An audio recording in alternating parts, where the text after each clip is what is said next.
Well, hello everyone and welcome to the Basics of Life. My name's Ken Burkey and Ginger Jacob is in the house. Hello, Ginger. Hi, Ken. How are you? We're going to talk good. about I think this is going to be very practical, very practical. In fact, I did a kind of a leadership teaching on it and you wanted to talk more about talk more about this. And it's just about life is a paradox, the paradoxes of life. And the paradoxes meaning sometimes we think life's either this way or it's that way, but it tends to be a lot of things going on at the same time. So we talked about this word called while, and I just so we sound smart, it's a subordinating conjunction. No idea what that means, but okay.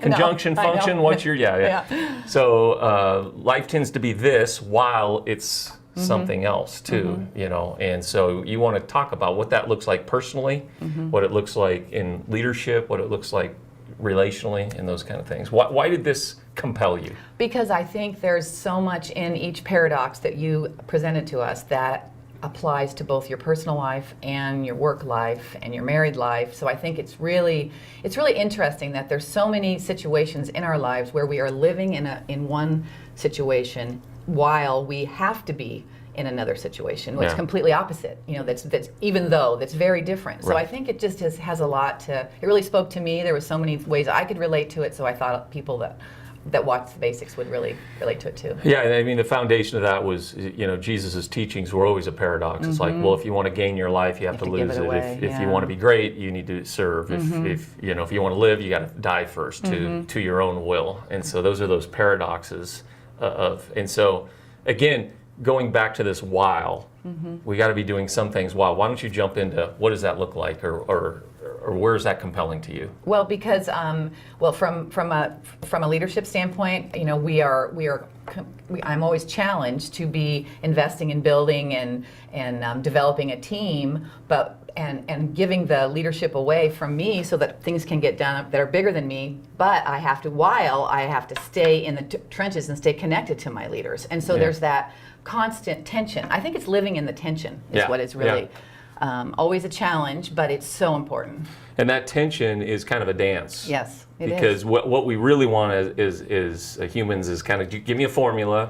I'll just do check the list off each day, and I'll do the formula, and everything will be great. But this living in the while or living in this tension takes more proactivity. Yes, it does. It really does, and it's the only way things can be. That's the thing that's so interesting to me, especially when I think about leading my teams. What we do in ministry at Green Valley and community care, I can't do it by myself. It is absolutely imperative that I build into my teams, that I develop leaders, that I empower them, because I can't. Ministry is so much bigger than me. So, and that's what a leader does. Right, that's exactly what a leader does. But while I still have to stay connected to them, or the vision will be lost. People will get discouraged. You know, you'll become out of touch. I'll become completely out of touch. Yeah.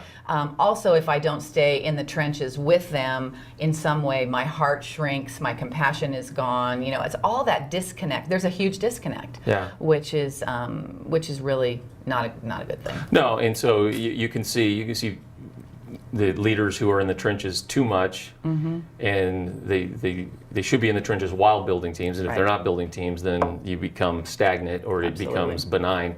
But then the opposite is true too. Right. Now, another one we talked about, and this is important, especially leaders, people who lead companies, people who lead organizations or ministries or whatever, is if you're the leader, you have to be the positive, optimistic, kind of voice to that, while you still have to have people in your life you can vent and go, hey man, this stinks, but you can't do that.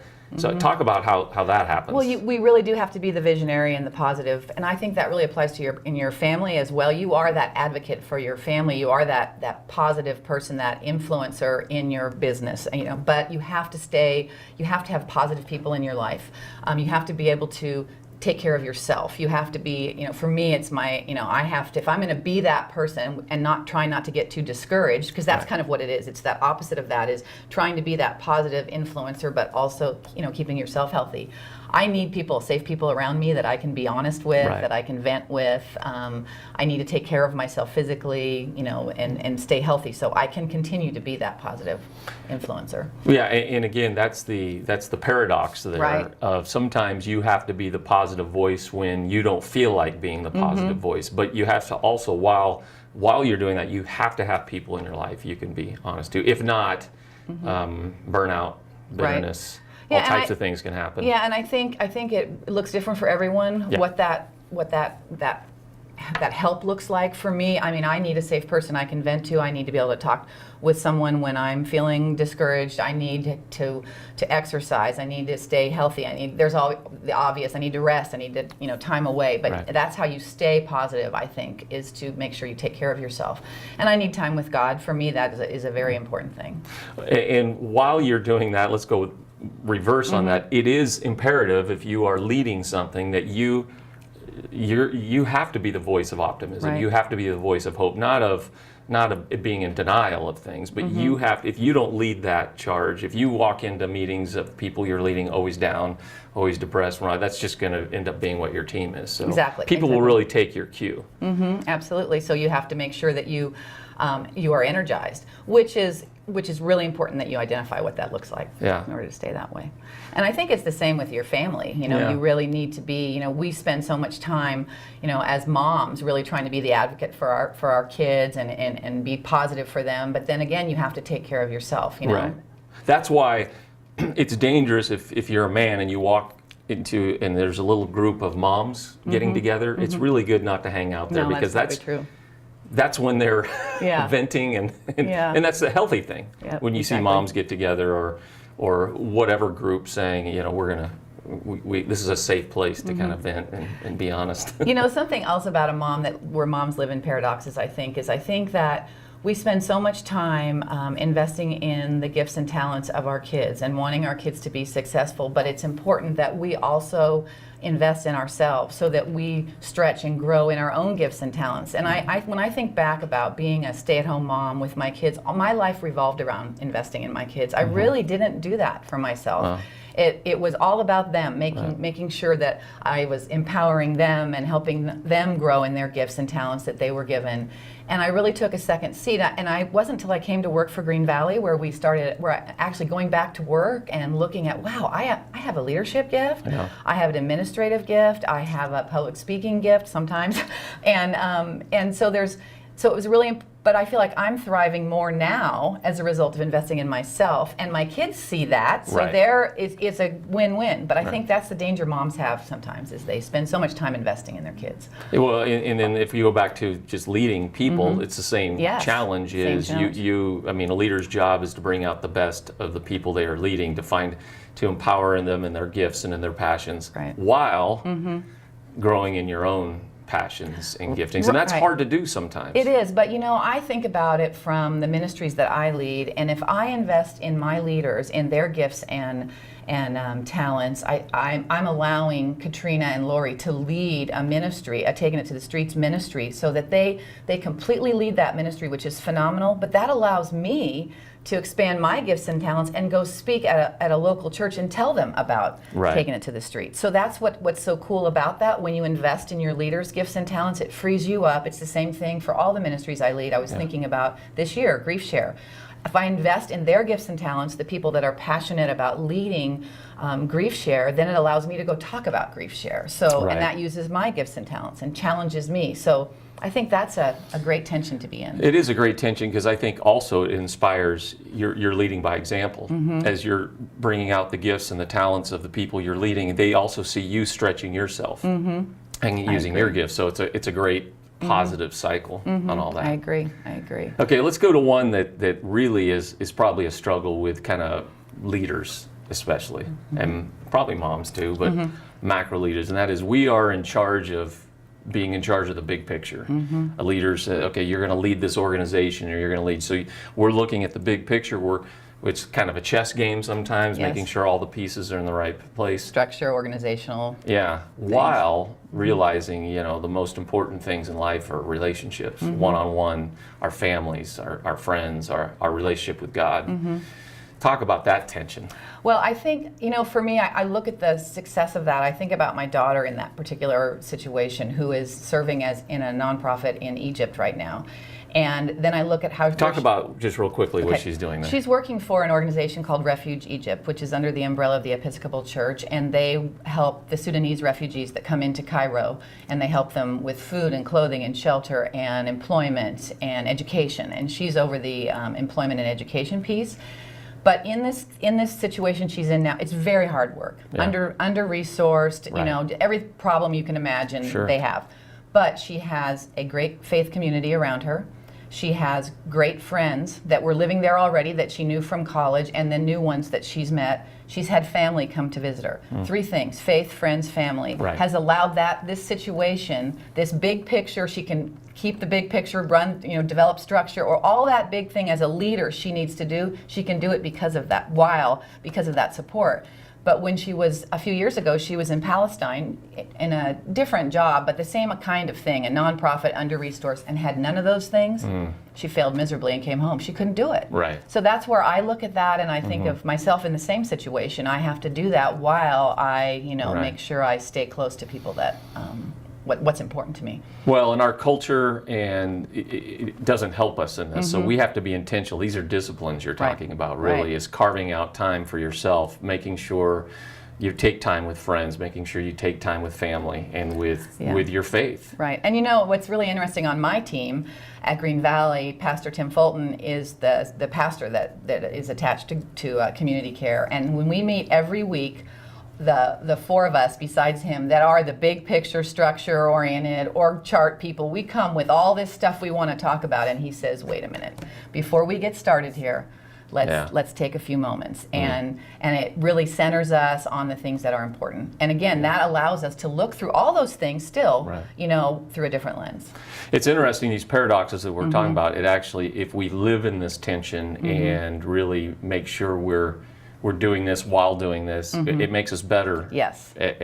at the things that God calls us to do. But it is definitely something to wrestle with and look at, because for me and the way I'm wired up, I would forget those things a lot, of those second parts a lot, Right. and focus on the big picture and keep going 100 miles an hour, and then all of a sudden you're empty. You're discouraged, and because you haven't taken care of those things that are important. Right. And just being aware, when we talked about this, I kind of talked about you got to do this while this, and then I go, well, I don't have an answer for you. No, some of them are hard. It's just more being aware that you have to kind of wrestle with these tensions every day, because as a leader or as parents, you'd be going a million miles an hour, and you have to get back to those disciplines, because it's easy. Talk about this other tension that we talked about. And this one's.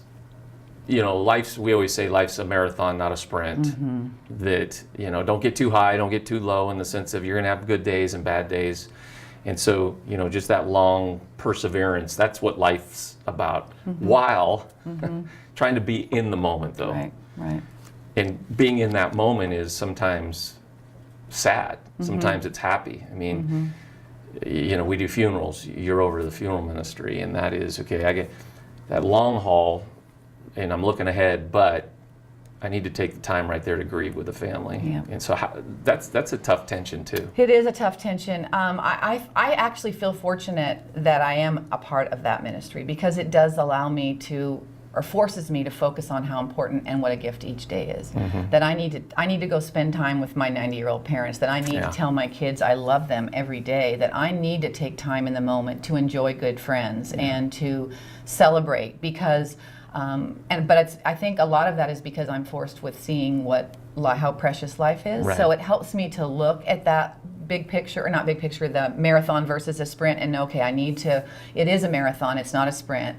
I'm not going to make it through life or my job if I don't pace myself and take time for it. And it's I'm reminded all the time because of what I get to do. So it is important that you do stay in touch with those moments and appreciate each day. I think that goes back to that first paradox we talked about, is like just getting in the trenches. I'm getting ready to go to Mexico, and you've been there, and it's one of those weeks that just makes you be more in the moment. Absolutely. It makes you a better leader, and I'm thankful for those moments, because all of a sudden you're standing in a garbage dump, and you're standing next to a family, and it just gets you off of that.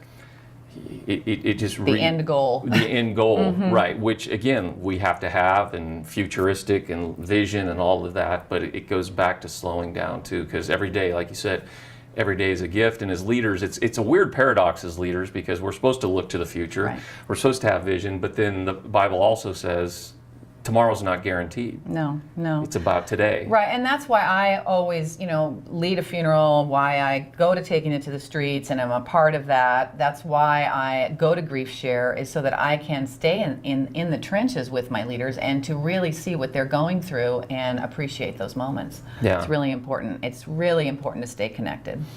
I think as a leader, on the opposite side of that too, that not getting too high or too low, I've walked leaders off cliffs before, like, hey, let's come back. It's not as bad as you think it is, but then it's not always as good. You just go, well, this is every day. We're just planting seeds. Yep. We're helping people every day. And Right. we can get caught up in numbers, or we can get caught up on it's a bad day, everything's going, to hell, or it's a great day, and then we get too cocky. It's just that, knowing God's in control, we're Right. just going to be faithful every day. Right. So that's an important side of that too. It is. And another thing about investing, when we talk about parenting and how we invest in our kids, and you want to let them go because you want them to grow into being healthy, independent adults while you stay in the trenches with them Right. while this is happening. And it looks different as they're growing up. If you think back, you coached Kenny, you do those things to stay in the trenches with them, which seem very obvious when they're growing up sometimes, Yeah. but you're trying to let them go at the same time. It's important to do that.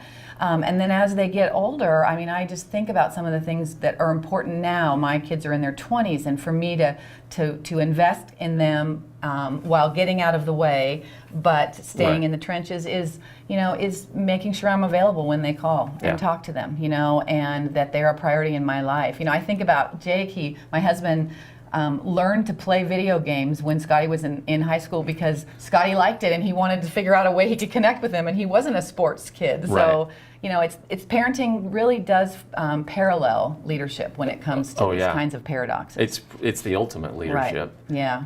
It's the ultimate leadership because you like you said, you're trying to grow up a Independent, responsible, yep. independent human being while staying connected in a deep relationship and all of that. Right. So that's why you open your house and let the kids terrorize it, and when they're in high school, so they'll be at your house. Yeah. So we're still doing damage repair at our house. Yeah. So we had a couple minutes, just kind of wrap up some thoughts, some things of this, and what does this look like in your life right now, or? Well, I've kind of said some of them, and personally, I think it's really important for me to pace myself. I think that I've been in this ministry for 13 years, and so I do look at that long haul and really trying to, remember what that looks like in order so that I can make it to the end. I think it's important in parenting as well. Yeah. So that's something I'm focusing on right now, is just looking at the long haul. How do I sustain it? How do I keep myself, growing and learning? And looking at the long haul and not burning out. I've shared this a little bit, but I think I'm more in touch with this tension than I think there was seasons in my life where I would just kind of go autopilot and go big picture, but I've just been noticing you can't do it all. You can't, but just some of those lately, some conversations in a hallway at the church with a young person who is in a group home, and that one-on-one, just taking those time, again, knowing I got to get out of the way and I got to let other people lead, but just sometimes those one-on-one conversations, when you're sitting in a room with a family who's lost a loved one and you have that conversation, those things are invaluable to our leadership and to our soul. Right. Because it reminds us what we're doing. What life is, how important it is. And I think also the other thing I've been focusing on lately is just deep relationships. Yeah. Relationships are so important. Yeah. Good friends, safe people, family, it's just really important. Yeah. I think the ultimate paradox is, though life is difficult and every day is a challenge, while all that is going on, I will be joyful. Yes. I will be thankful. Yes. I will, that's the teachings of the scripture. Because sometimes we think, well, I'm either happy or I'm sad, but in those most sad days or challenging days, we can still be thankful and joyful, and that's a gift to live in that. I think if you start paradox. each day being thankful, that makes your perspective of that day so much different. Because Right. we do. I have to remind myself and my husband, when you know how we all have bad days, and you just stop and think. Right. How much do we have no reason to complain. We have so much to be thankful for and be joyful. Yeah. Well, Ginger, I feel like this whole show was a paradox. Because I was so in the moment while making sure that we don't go over the time. time, yeah. So yeah, And we did okay. It's perfect. I'm surprised the buzzer didn't go off right there. That'd be funny, just to end the show with, and we're done. Thank you. Thank you. Thank you. And again, just thanks for being with us here on The Basics of Life. She is awesome. And if you want to get involved in community care, and I'd love to. you will have an amazing, amazing time while It's hard. While yeah, it's difficult and hard, but it's very rewarding. Very rewarding. Yeah. So thanks. You're welcome. Good topic. Thanks for having me. We'll see you next time on The Basics of Life.